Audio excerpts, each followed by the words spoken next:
वैसे तो पावर कुर्सी की मानी जाती है, मगर कुछ अतियोग्य चेहरे पद को और ज्यादा पावरफुल बना देते हैं। मास्टर्स मैन और पावर सेंटर के खिताब के साथ आईएएस नवनीत सहगल नौकरशाही से रिटायर जरूर हो गए हैं, मगर खास निगाहें बेहद खास तरीके से उन पर अभी भी जमी हुई हैं। दमदार नौकरशाहों के लिए यूपी की राजनीति के रास्ते हमेशा से खुले रहे हैं और अब चर्चा है कि लोकसभा चुनाव से पहले नवनीत सहगल को भी बड़ा पॉलिटिकल ऑफर मिल सकता है।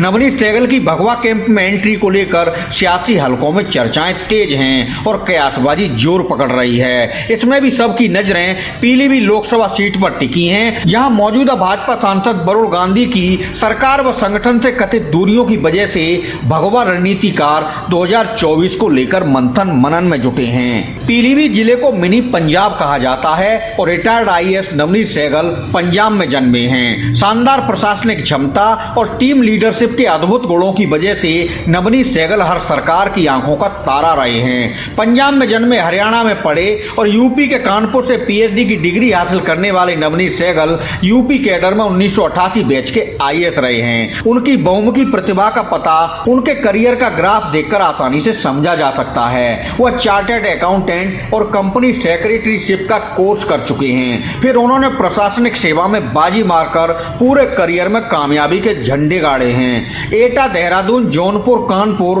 फैजाबाद, गोंडा और लखनऊ सहित यूपी के जिस जिले या विभाग में रहे, उन्होंने बेहतर कामकाज से हर बार अलग छाप छोड़कर दिखाई। 2002 में अयोध्या में शिलादान कार्यक्रम शांतिपूर्वक संपन्न कराने का जिम्मा नवनीत सहगल को ही सौंपा गया था। उनकी पहचान राज्य में ऐसे अधिकारी की रही है जो बसपा, सपा, भाजपा हर सरकार में अपनी काबिलियत की वजह से मुख्यमंत्री के करीबी अफसर बनकर रहे। कहा जाता है कि नवनीत सहगल चेहरा नहीं बल्कि अपने उत्कृष्ट कार्यों से सीएम की कुर्सी से दूर नहीं किए जा सके।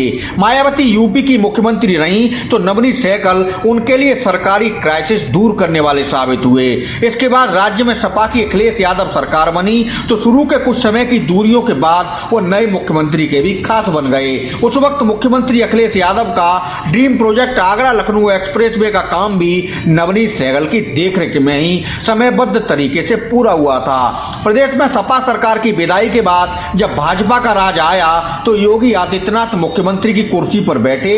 उस समय भी नवनीत सहगल की भूमिका प्रशासनिक हलकों में खासी बनी रही। सीएम योगी ने उन्हें प्रमुख सचिव सूचना जैसा महत्वपूर्ण पद सौंपा, जिसका काम सरकार और सीएम की ब्रांडिंग का होता है। मायावती, अखिलेश यादव और फिर योगी आदित्यनाथ की सरकार में नवनीत सहगल पावर सेंटर बने रहे तो उसकी वजह सिर्फ यही मानी जाती है कि काम सौंपे जाने के बाद वह 100% रिजल्ट सामने लाकर दिखाते हैं। इसी खूबी की वजह से 3.5 दशक के सेवा काल में नवनीत सहगल सबकी निगाहों में छाए रहे हैं। रिटायरमेंट से पहले के सेवा काल के आखिरी दौर में मुख्यमंत्री योगी ने उन्हें खेल विभाग की कमान सौंपी थी और उन्हीं के समय में सरकार के स्तर से खिलाड़ियों की सुविधा के लिए बड़े बड़े काम होते दिखे।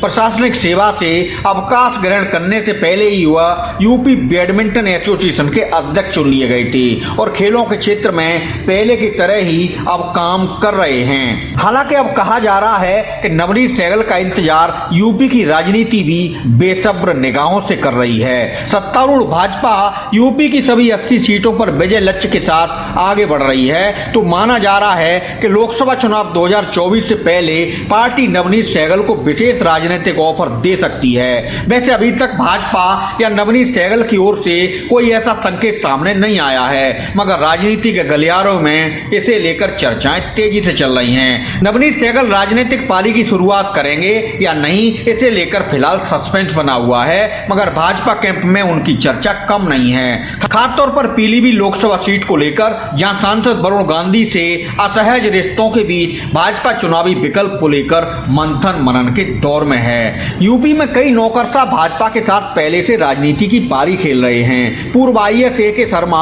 योगी सरकार में ऊर्जा मंत्री हैं। पूर्व आईपीएस असीम अरुण भाजपा की टिकट पर विधानसभा चुनाव जीतने के बाद योगी सरकार 2 में मंत्रालय संभाल रहे हैं। पूर्व डीजीपी ब्रजपाल भाजपा के राज्यसभा सदस्य हैं और यूपी अनुसूचित जाति जनजाति आयोग के अध्यक्ष रह चुके हैं। पूर्व आईपीएस प्रेम प्रकाश ने रिटायरमेंट के बाद सीएम योगी से मुलाकात की थी तो उसके बाद चर्चाएं चल रही हैं कि प्रेम प्रकाश भी भाजपा ज्वाइन कर सकते हैं। और अब नवनीत सहगल को लेकर भाजपा कैंप में चल चल रही चर्चाएं भविष्य की नई संभावना को बल देती दिखाई दे रही हैं।